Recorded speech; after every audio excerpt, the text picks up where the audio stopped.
So saddened by the death of his daughter, the man put a camera in the coffin to watch over it. What happens next is incredible. It was almost midnight when Logan Murphy opened his eyes, as if the weight of a restless dream had pushed him back to reality. The darkness of his apartment seemed denser than ever, oppressive, suffocating. In his trembling hands, he held a photograph of Zelda, his daughter. Her smile, immortalized on paper, was a cruel reminder of what was no longer there. "Why, Zelda? Why did you leave me so soon?" he murmured, his voice broken by grief. From the moment the doctor gave him the news of the sudden cardiac arrest. Those words had been repeating endlessly in his mind. He couldn't understand it. She had barely turned 18. She had her whole life ahead of her. The apartment, built with the sweat of years of work to give his daughter a life full of comforts, now felt like a mausoleum. The polished marble, the crystal lamps, the expensive furniture. Everything felt empty, soulless. What good is all this if she's not here? He thought over and over, as a growing knot tightened his throat.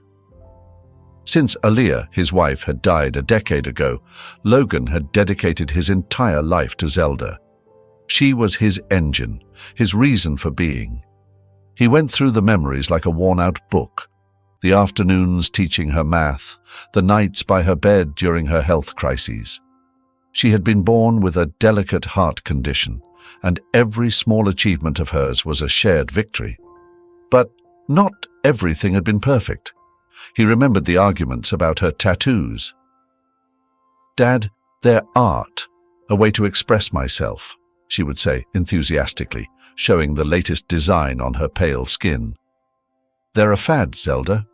You don't need to ruin your body with those things," he would reply with a frown, unable to understand that world that seemed so alien to him. Now, sitting in the gloom, he regretted every harsh word, every moment when he hadn't simply accepted what made her happy.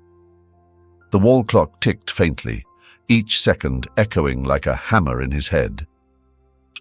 In a corner of the room, the air seemed colder, as if a breath of something invisible was filtering through the walls. That night, like so many others since the funeral, Logan couldn't sleep. He poured himself a glass of brandy, even though he knew his stomach wouldn't tolerate it. The liquid burned his throat, but it didn't ease the burning in his chest. He looked at the photograph again. "I want to see you again, even if it's one last time," he whispered, barely aware of the words escaping his lips. And then an idea took shape. At first it seemed absurd, but the more he thought about it, the more it seemed like the only solution. He would place a camera in Zelda's coffin. He could watch her, even if it was through a screen, maintain that connection that death had tried to steal from him. "Maybe I'm losing my mind," he muttered to himself, but he couldn't ignore the momentary calm that the possibility brought him. It was irrational, he knew, but in his grief, the rational no longer had a place. He rose from the armchair, swaying, and began to search through the drawers in the office. He found an old surveillance camera he used to use in his business. He held it in his hands, feeling the weight not only of the device, but also of the decision he was about to make. "I don't care what anyone thinks," he thought, with a flash of defiance mixed with despair. "It's my daughter. It's my way of telling her I haven't abandoned her." The day of the burial arrived with a persistent drizzle that soaked the air and filled it with a heavy sadness. The sky, covered with grey clouds, seemed to reflect Logan's mood. He stood motionless next to Zelda's coffin, his unused umbrella on the ground as the cold water ran down his face, mingling with the tears he didn't bother to wipe away. The murmurs of the attendees barely reached his ears, distorted by the constant sound of the rain. "Poor man," someone whispered. but Logan neither heard nor responded. His gaze was fixed on the coffin, as if by looking at it intensely enough he could reverse the cruel reality. As the men lowered the coffin into the ground, his body shuddered, but he didn't move a muscle. Inside, a mixture of emotions tore him apart, infinite love for his daughter and a corrosive guilt he didn't know how to handle. I should have taken better care of her. I didn't see the signs, he thought, over and over, as the sound of earth hitting the wood of the coffin pierced him like needles. That same night, under the dim light of his apartment, Logan set about fulfilling his plan. The camera, carefully adjusted inside the coffin thanks to his influence and money, would now allow him to maintain that connection with his daughter. As he set up the monitor in his living room, his breathing was heavy, and his hands trembled slightly. When the screen finally lit up, there she was, Zelda, motionless, surrounded by the gloom of her final resting place. She was wearing the white dress he had so carefully chosen for her. She looks like a bride. Pure. Untouchable. Logan murmured, a lump in his throat. Although there was nothing disturbing about the image, a latent discomfort invaded him. At times, the dim light from the camera made it seem as if her lips were curving into a slight smile, as if she were aware that her father was watching her. But it was impossible. He knew it. That night, Logan's dreams were fragmented, dark, like pieces of memories mixed with something unknown.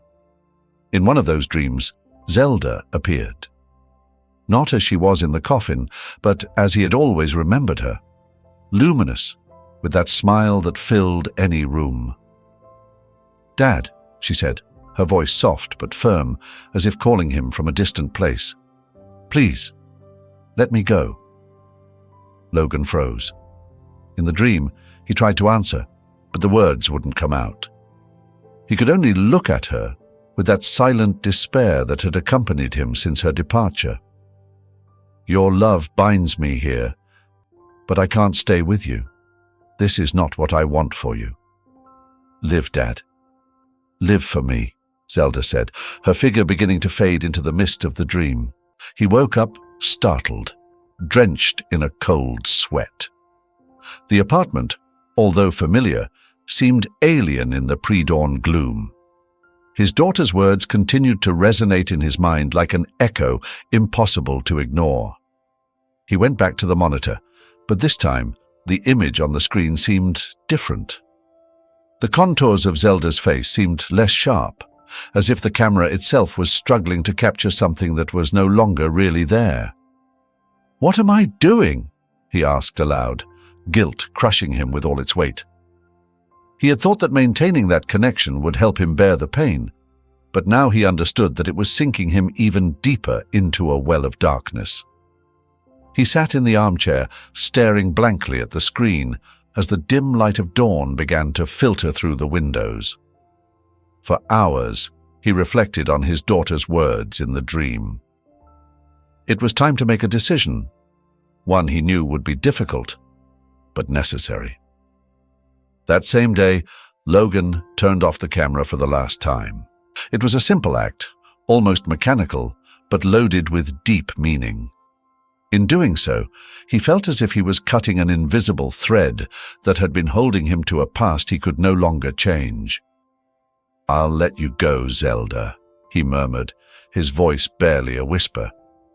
"But I will never stop loving you." The black screen reflected his own face, tired but determined. Although the pain was still overwhelming, for the first time since his daughter's death, he felt a small spark of clarity. He knew it wouldn't be easy, but he had to find a way to honor her memory without clinging to what he could no longer recover. The apartment was still cold and empty, but Logan took a deep breath. A small step, but a necessary one. Life, although broken, was still there, waiting to be lived.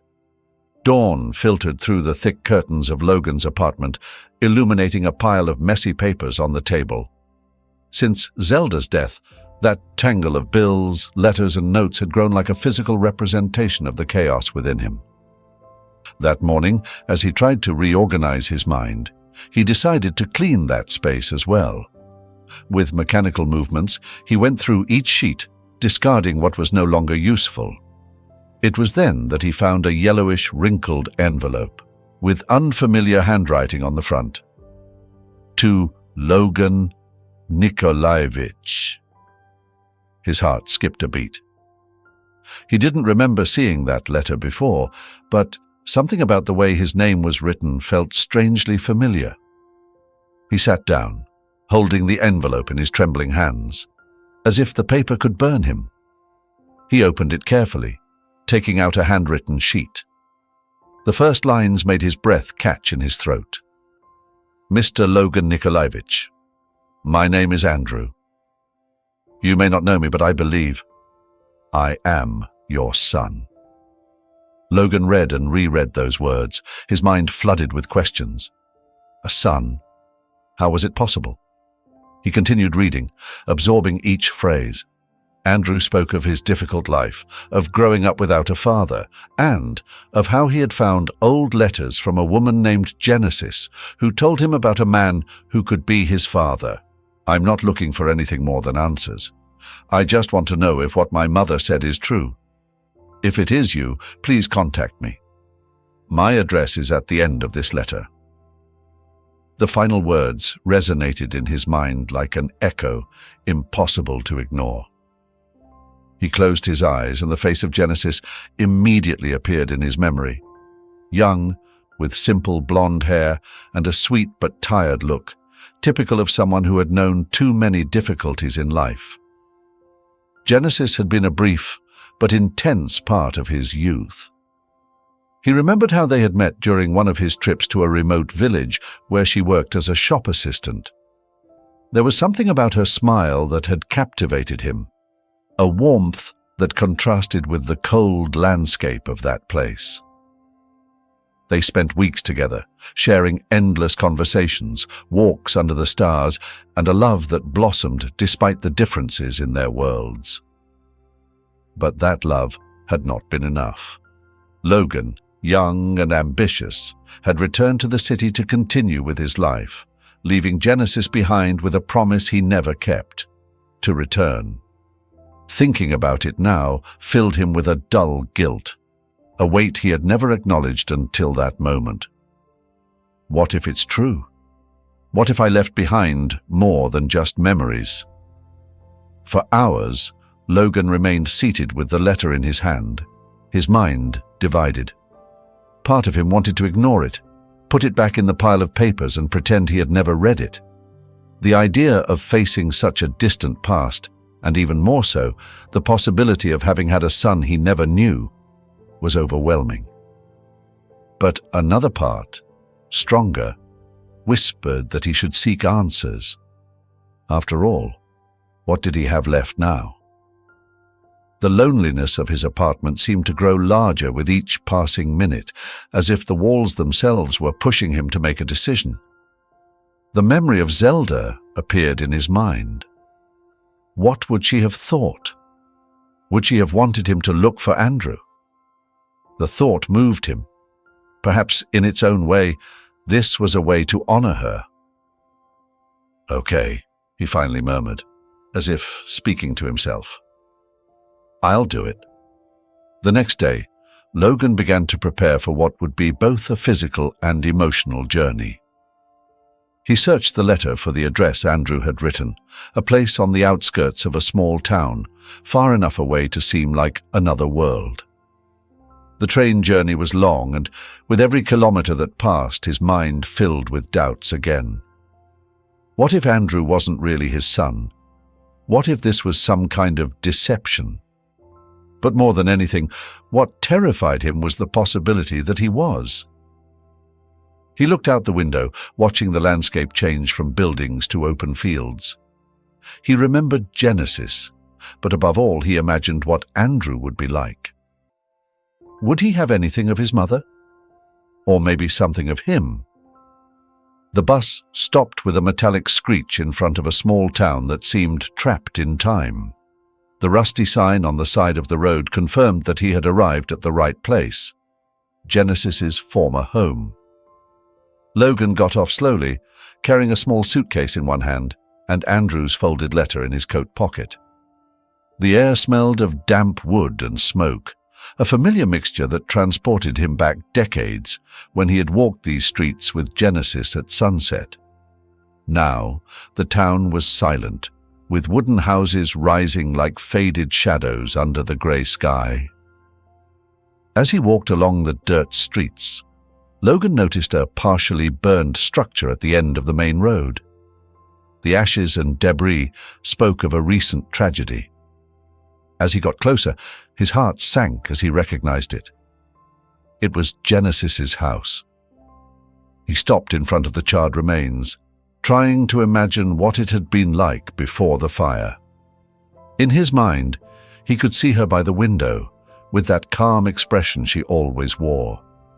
But the reality before him was devastating. All that remained were blackened walls and a collapsed roof. As he inspected the site, a weak voice interrupted his thoughts. "Are you looking for someone?" He turned and saw an elderly woman with grey hair and skin weathered by the years. She was standing by a low fence, with a shawl over her shoulders. "Yes," Logan replied, his voice hesitant. "I'm looking for information about the person who lived here. Genesis. Did you know her?" The old woman nodded slowly, her eyes filled with a resigned sadness. "Of course I knew her. She was a good woman, although life was never kind to her." "Who are you?" "A friend from the past," said Logan, avoiding mentioning details that could complicate the conversation. The woman sighed, as if she had been waiting a long time for someone to ask about Genesis. She pointed to a nearby bench and invited him to sit down. With a slow voice and her hands clasped in her lap, the old woman began to tell the story. Genesis arrived here when she was young, with her baby, Andrew. They had nothing, but she always fought for him. She looked after him as if he were the only good thing she had in the world, and I suppose he was. But over the years, things got more difficult. Poverty, loneliness. It broke her. She started drinking to forget, and although she tried to hide it, the whole town knew. Logan listened in silence, his chest tight. Every word was a dagger that sunk him deeper into guilt. "And Andrew?" he finally asked, his voice barely audible. The old woman frowned, as if remembering something painful. "He did all he could. From a young age he worked at whatever he could, cleaning stables, carrying loads.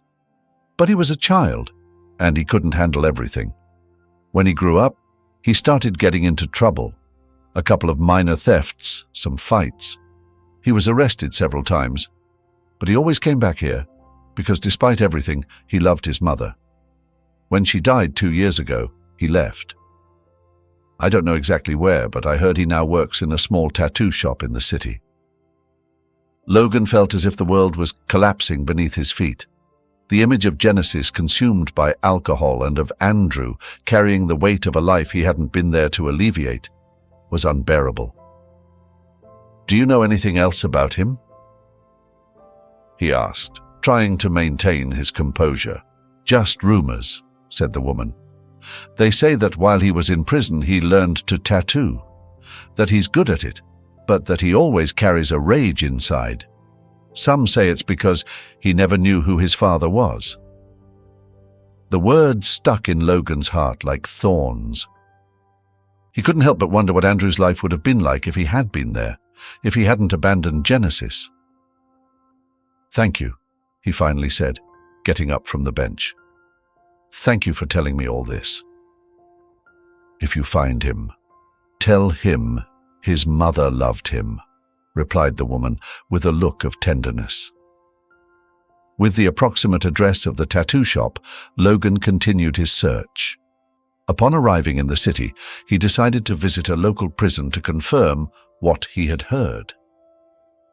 There, he spoke with a man who had shared a cell with Andrew, a large fellow with a scar across his eyebrow. "Andrew." "Yes, I know him," said the man, crossing his arms. He was reserved, but he had a talent for drawing. He learned to tattoo with the most basic materials, and soon everyone in the block wanted something from him. But he was always, how to put it, bitter, as if he was fighting with someone who wasn't there. "Did he ever talk about his father?" Logan asked cautiously. The man laughed bitterly. "All the time. Not directly, but you could see that was what motivated him. He'd say things like, 'If I ever find him, I'm going to make him feel what I've felt.' But don't worry, he also has his good side. He's a man who wants to change, even if he doesn't admit it." These words left Logan in a state of deep reflection.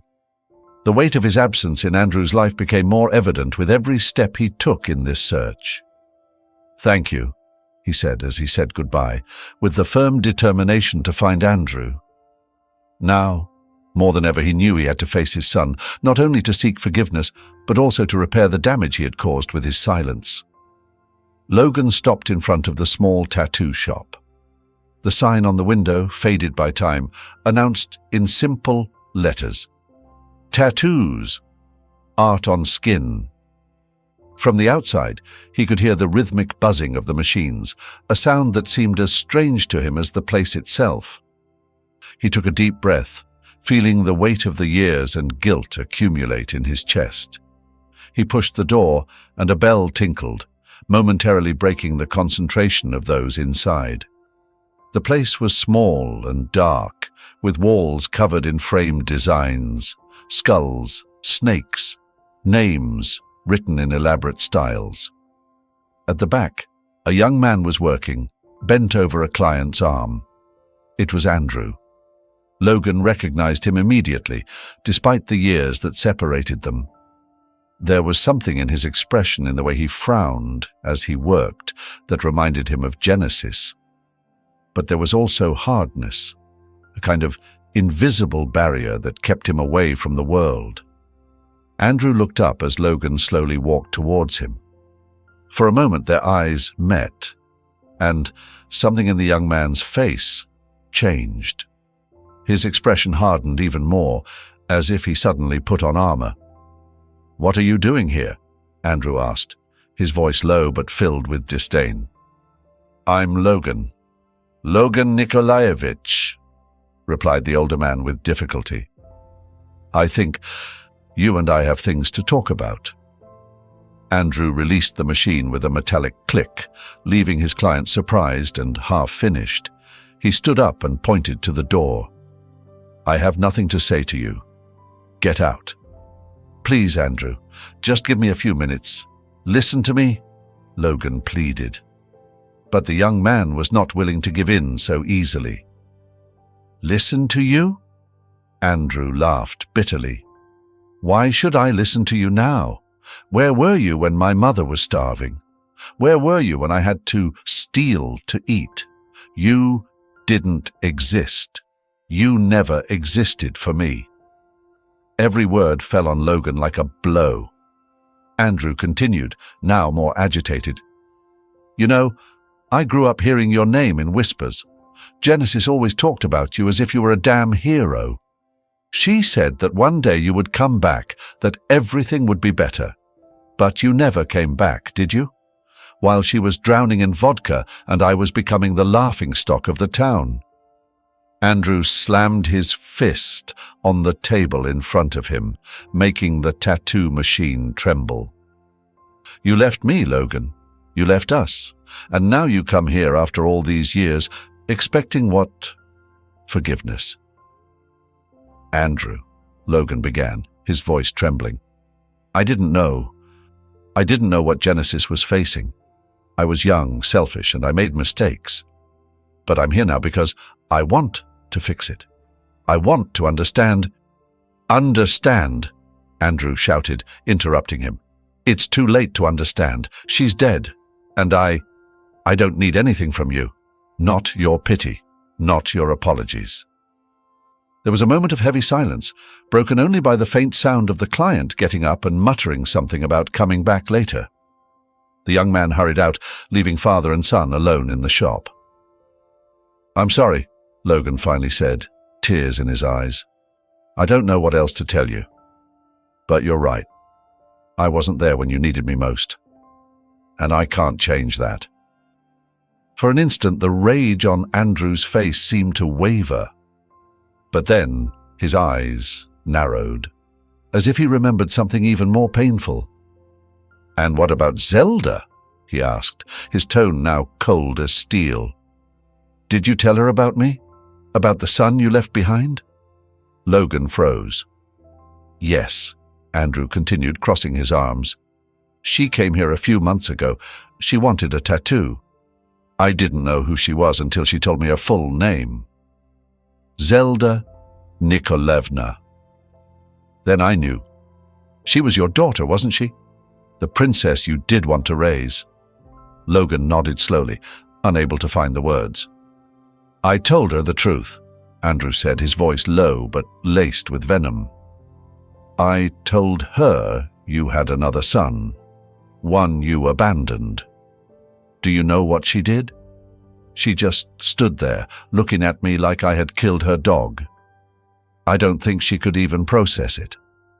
But she left, and she never came back." Logan felt the ground disappear beneath his feet. Suddenly, everything fit. The change in Zelda's behavior, her inexplicable sadness, her sudden death. "No, it can't be," he whispered, more to himself than to Andrew. "Yes, it can," replied the young man harshly. "So, if you're here looking for redemption, you're not going to find it. Not with me. Not after everything you've done." Before Logan could respond, Andrew grabbed a small knife that was on the table. "I think we're done here," he said, his fingers playing with the weapon. His tone was calm, but his look was that of someone on the edge of the abyss. "Andrew, please, shut up," the young man shouted, lunging at Logan with the knife raised. The monotonous beep of a cardiac monitor marked the seconds in the hospital room. Logan opened his eyes slowly, disoriented by the white light that flooded the place. A sharp pain in his chest and a slight dizziness made him pause before trying to move. A doctor entered, checking the sheets on a clipboard before noticing that Logan was awake. "Mr. Nikolaevich, I'm glad to see you conscious," he said in a professional tone. "You were brought in last night. You didn't suffer any serious injuries, but your blood pressure was dangerously high. You need to rest." Logan nodded weakly, his memories still scattered. But little by little the images returned. The tattoo shop, Andrew's enraged face, the knife. He felt a weight in his chest, deeper than the physical pain. "What happened next?" he asked, his voice raspy. "A shop employee called the police, but no charges were filed," the doctor replied, raising an eyebrow. "Do you wish to press charges against that young man?" Logan shook his head. "No," he said firmly. "I won't." Hours later, as daylight began to fade, Logan remained silent, staring out the window of his room. He thought about Andrew, about the fury and pain he had seen in his eyes. That hatred was not gratuitous. It was the result of years of abandonment, of a life that should never have been so hard. "I made him suffer," he muttered to himself, his voice heavy with guilt. He couldn't justify his absence or erase the damage done, but he could try to repair what was left. It was then that he made a decision. It didn't matter the mistakes of the past or Andrew's resistance. He had to try, for both of them. Across town, in a small rented room, Andrew sat on the edge of his bed, his hands covering his face. The image of Logan falling to the floor in the shop wouldn't leave him alone. He had spent his whole life imagining this encounter, preparing words filled with rage. But he had never thought it would end like this. "What am I doing?" he murmured, his voice barely a whisper. He had believed that confronting his father would alleviate the pain he had been carrying since childhood, but all he felt now was an even greater emptiness. He remembered his mother's words, Genesis, talking about Logan in her lucid moments. "Your father is not a bad man," she used to say, her eyes lost in the past. "He was just young and didn't know how to face things. Don't judge him so harshly, son." But Andrew couldn't help it. Rage had been his armor for so many years that now, without it, he felt exposed, vulnerable. In the following days, Logan tried to find Andrew. He had gotten the address of the room where he lived, but every time he went, the door remained closed, and there was no answer to his calls. Neighbors confirmed that the young man was still there, but he seemed to be avoiding any contact. A close friend of Logan's, Nicholas, tried to dissuade him from continuing. "Logan, you've done what you could," he said, worried. "That boy is full of hate. You can't fix everything." "I know," Logan replied calmly, "but I can't give up. Not after everything I failed him." The visits became a daily routine. Every morning, Logan left a note under Andrew's door, asking him to talk without demanding or judging. The notes were simple, sincere. "Andrew, I know I can't change the past, but I want to understand your pain. Please give me a chance to listen to you." At first, Andrew ignored them. He crumpled them up and threw them in a corner, convinced that he needed nothing from Logan. But with each passing day, those words began to sink in. Night fell over the city, dark and dense, with a drizzle that made the pavement shine under the yellowish light of the street lamps. Andrew walked down a narrow street, his hands tucked into the pockets of his leather jacket, trying to ignore the cold that seeped into his bones. He had had a long day at the shop, and all he wanted was to get to his room, close the door, and shut out the world. But just as he turned a corner, a group of men blocked his path. He recognized them immediately. Troublesome clients he had turned away days before. One of them, a robust man with a scar on his cheek, smiled maliciously at him. "Did you think you could say no to us, little tattoo artist?" he said, stepping forward. "I don't want any trouble," Andrew replied calmly, though his body was tense. "Well, trouble's found you," the man replied, and before Andrew could react, he felt the first blow to his side. The fight was quick and violent. Andrew fought with everything he had, but the numbers were against him. A knife blade flashed under the dim light of the street lamps, and a sharp pain spread from his abdomen to every corner of his body. He fell to the ground, gasping as the attackers ran away, leaving him in a pool of his own blood. The distant sound of footsteps approached. A woman, who had witnessed the attack from a nearby window, rushed out, calling for help as she tried to stop the bleeding with her trembling hands. "Hold on, boy. The ambulance is coming," she said, though her tone conveyed more fear than hope. The hospital was in chaos when they arrived. Doctors and nurses worked quickly, hooking him up to machines, checking wounds, and shouting orders at each other. But the gravity of his situation became apparent when one of the doctors called a superior. "He's AB negative," said the doctor, his face grim. Andrew was barely conscious, but he heard enough to understand. His blood type was rare, and the hospital had no reserves available. A coldness, more intense than that of the wound, seized him. Miles away, Logan was in his apartment, checking Andrew's address again, thinking about how to approach their next conversation. That's when his phone rang. "Mr. Logan Nikolaevich," said a voice on the other end of the line. "Yes, this is he." "I'm sorry to bother you, but someone close to you, Andrew, is in the hospital. He's in critical condition and urgently needs a blood donor.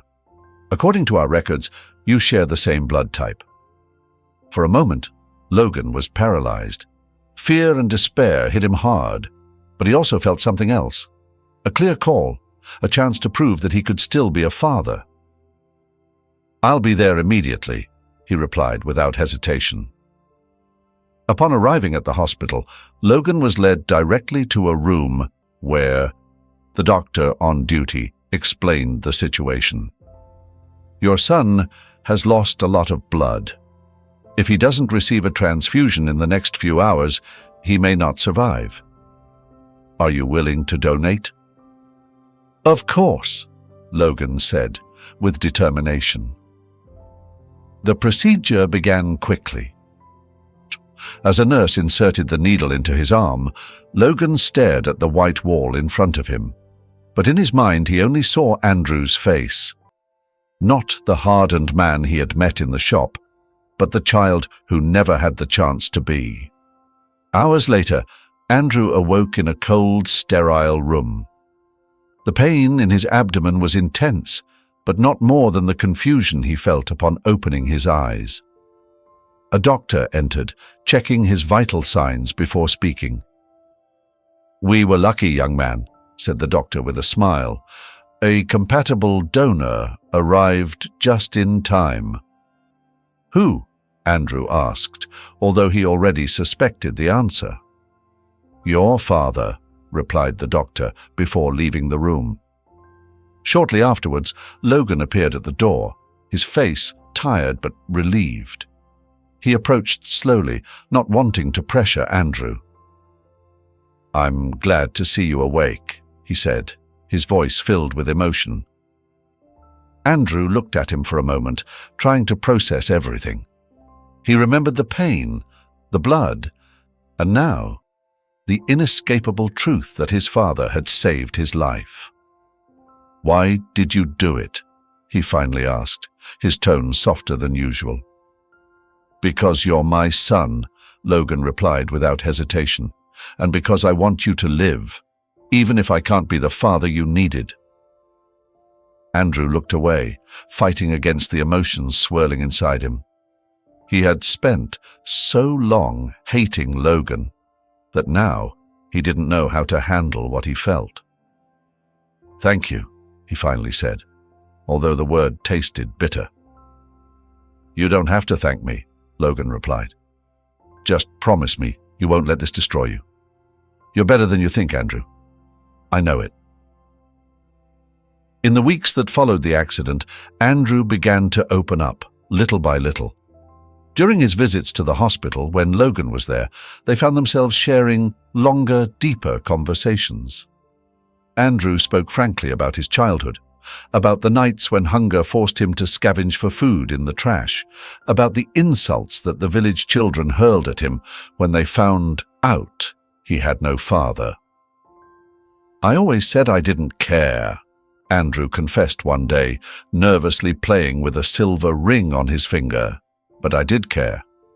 I wondered why you weren't there, what I did wrong to make you leave." Logan listened patiently, letting his son release years of accumulated pain. When it was his turn to speak, he chose each word carefully, fearful of aggravating Andrew's wounds. "I wasn't the man you needed either," he said, his hands clasped as he looked into his son's eyes. "I was selfish. I thought that by leaving I was choosing a better life, but in reality I was running away from my responsibilities. If I had known about you, Andrew, I would have done everything possible to be by your side." Although he didn't say it, Andrew felt that those words were sincere. He didn't respond immediately, but that night when he left the hospital, he felt that something inside him had changed. With Andrew's discharge from the hospital, Logan decided to take the next step. One afternoon, while they were walking through a park near the hospital, Logan proposed something he had been thinking about for days. Have you thought about going back to the tattoo shop? He asked, breaking the silence.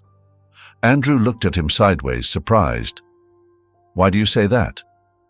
Because you're good at it, Logan replied. And because I think it can be a new beginning for you. A way to transform something you love into something that can also help you heal. Andrew didn't answer immediately, but the idea was planted in his mind. A few weeks later, with Logan's financial help, Andrew reopened his shop in a different location. This time, the place had a cleaner and more welcoming design, with a small corner dedicated to the sketches and designs he had accumulated over the years.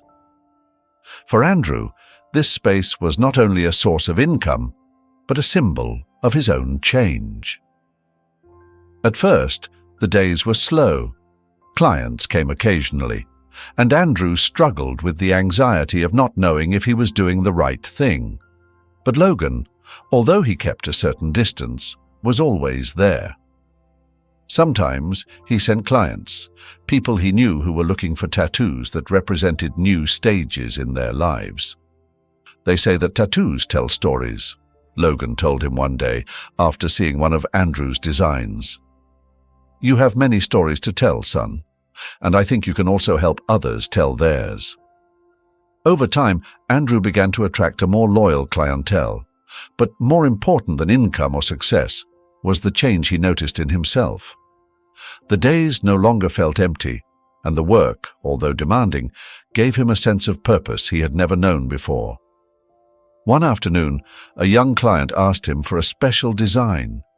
A small sunflower on her wrist, a symbol of hope after a difficult battle against cancer. As he worked on the tattoo, Andrew realized that his hands no longer trembled as they used to. "Thank you," said the young woman when he finished. "Not just for the tattoo, but for listening to me. I think I needed someone who understood." Andrew nodded, touched. For the first time, he felt that his art could be more than a job.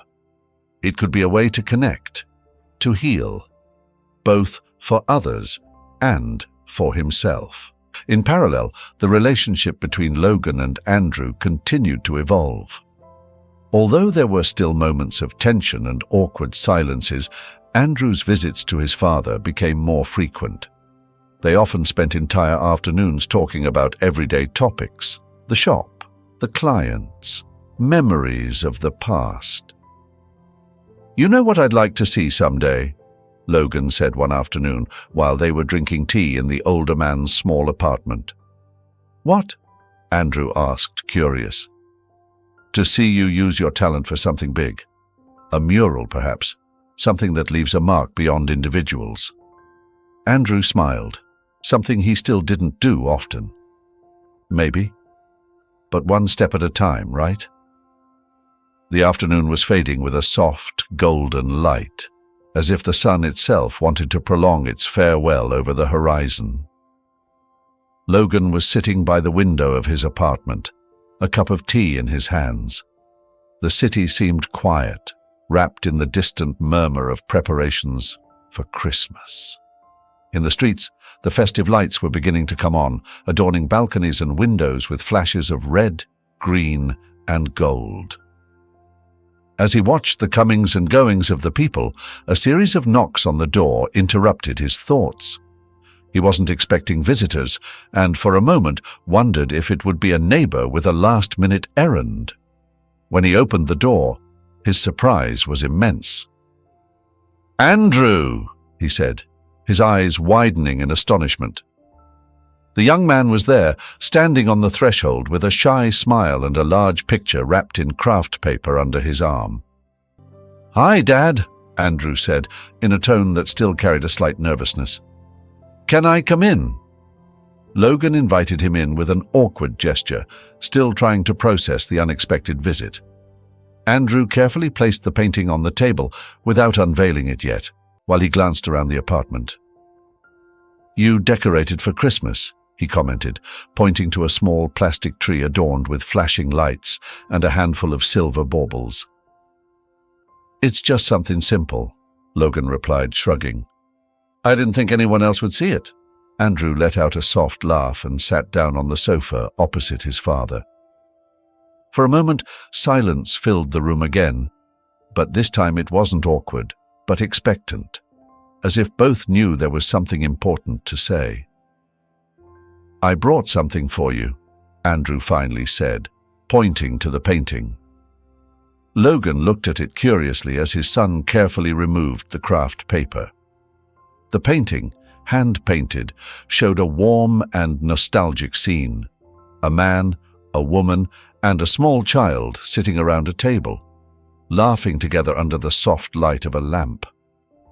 The expression of happiness on their faces was so vivid that one could almost feel the warmth of that moment. "It's a family," Logan murmured, his voice choked with emotion.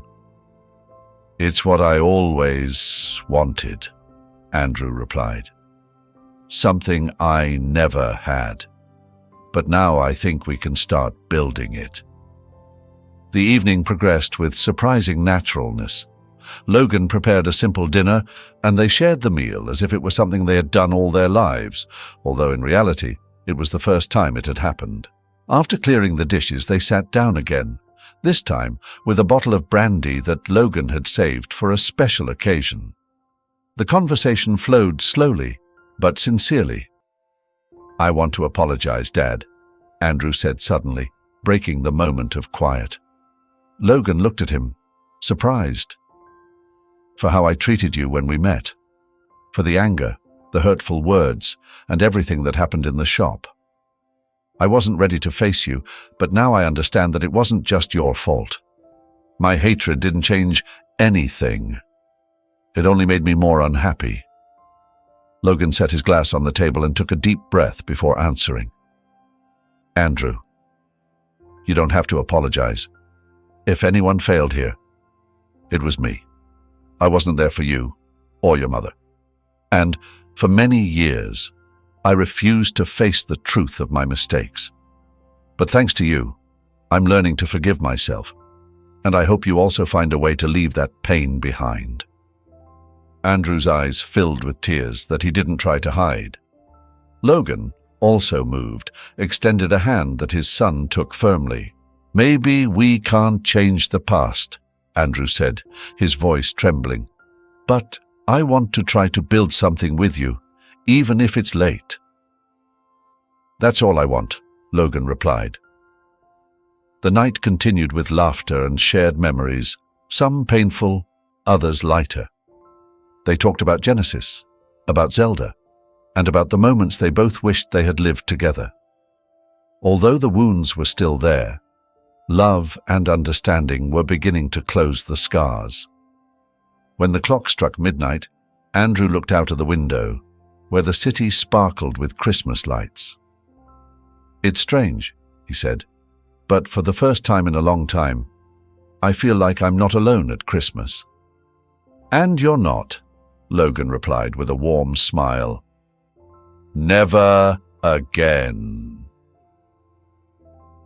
Before saying goodbye, they both sat by the window, contemplating the stillness of the night. The painting Andrew had brought was now hanging on the wall as a reminder of what they had lost and what they could still gain. "It's a good start, don't you think?" Logan asked, breaking the silence. "Yes, it is," Andrew replied. The light from the Christmas tree flickered in the corner, reflecting in both their eyes. Outside, the world went on its way, but inside that small apartment, father and son had found something they had thought lost forever: peace. Christmas, with all its symbolism of rebirth and hope, had given them a priceless gift: the chance to start over, together. The story of Logan and Andrew is a deeply human portrait of fragility, regret, and the possibility of redemption. Through their journey, both characters show us that although the wounds of the past can be deep, it is never too late to seek reconciliation and build a different future. Logan's path, full of guilt and remorse, reflects the internal struggle of someone who recognizes his mistakes and is willing to face them, even when it seems impossible to repair them. On the other hand, Andrew embodies the resentment of an abandoned son, but also the capacity to forgive and allow love back into his life. What makes this story so impactful is its emotional honesty. There are no quick fixes or perfect endings, but small moments of hope and connection that make all the difference. The scene where they reunite at Christmas symbolizes a new beginning, showing that human relationships require time, patience, and mutual effort. The most valuable lesson is that love, even though belated, can heal even the deepest wounds. It reminds us of the importance of facing our mistakes and not giving up in the search for inner and family peace. If this story touched your heart, don't forget to like and share it. Leave a comment to tell us how it inspired you, and if you haven't already, subscribe to the channel. May God bless you and be with you every step of the way.